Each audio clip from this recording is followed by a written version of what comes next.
Drugs commonly cut into cocaine. Comment your experience down below. I share for educational purposes only. Number one, ketamine a lot of times is actually cut into cocaine, especially in Orange County where I lived. There's a lot of ketamine cut into it because it does have that dissociating, hallucinogenic, sedative almost effects. It kind of almost is a little form of a speedball in a sense, I guess you could say.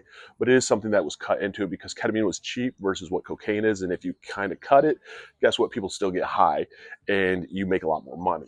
Now, number two, caffeine is cut into a lot of cocaine. And the reason caffeine is, again, it's cheap. A lot of caffeine does give you the jitters, it shakes, it is a stimulant. And again, people are cutting cocaine because the potency's worn out and they're just trying to make their money back.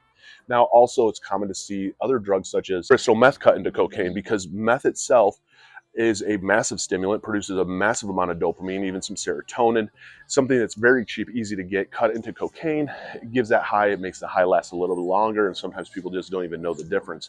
Unfortunately, the last one, fentanyl, is very commonly cut into it. And why fentanyl is actually cut into cocaine is what a lot of people don't understand.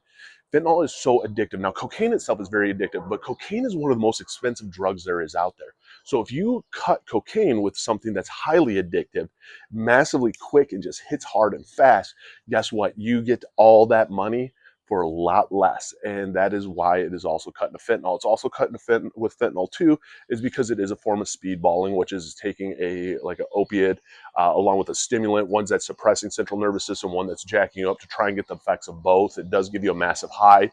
And unfortunately, when it really comes to why cocaine is cut is because it's all around money. Drug dealers don't care about you. They care about how much money they make. And a lot of times all cocaine, unfortunately, in the US is pretty much cut. You just don't know what it's cut with. And that's why I share for educational purposes only, because it is not a safe substance. It is a dangerous substance. You don't know what you're putting up your nose. And it's the one drug I will say is that you're going to do that you will snort a line.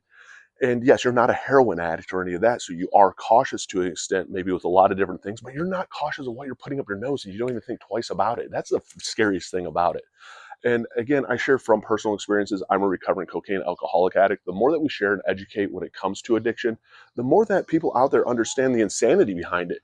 When it comes to getting sober, there's no right or wrong way of getting sober, whether it's going to inpatient treatment or outpatient treatment. Download Sunflower Sober. That's tagged down below. Link is in the bio. Start tracking your days of sobriety. Start understanding and learning where your urges and cravings come from. Talk to Sam. You got 24-hour sponsor support. Go to an NA meeting. Go to an AA meeting. Therapist, therapy, medication, man. Just find what works for you. Maybe it's all that and then some, but don't give up. You got this one day at a time.